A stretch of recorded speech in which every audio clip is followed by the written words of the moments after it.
அண்மை செய்தி.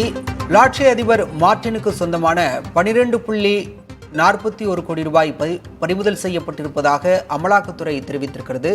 விவரங்களோடு செய்தியாளர் அன்பரசன் இணைந்திருக்கிறார். அன்பரசன், விவரம் என்ன?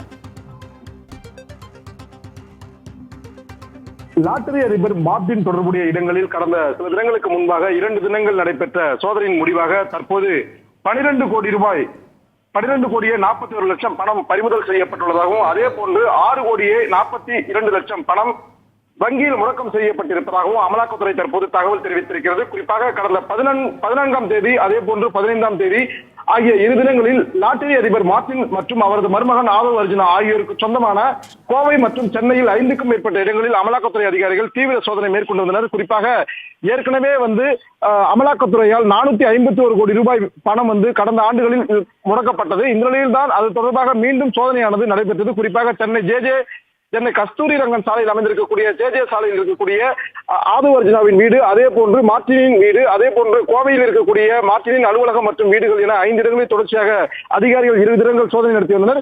இந்த நிலையில் தான் தற்போது இந்த நடத்தப்பட்ட சோதனையில் சுமார் 12 கோடியே 41 லட்சம் பணம் பறிமுதல் செய்யப்பட்டுள்ளதாகவும், அதே போன்று 6 கோடியே 42 லட்சம் பணம் வங்கியில் முடக்கம் செய்யப்பட்டுள்ளதாகவும், இந்த சம்பவம் தொடர்பாக தொடர் விசாரணையானது மேற்கொள்ளப்பட்டு வருவதாகவும் அமலாக்கத்துறையை தகவல் தெரிவித்திருக்கிறார்கள்.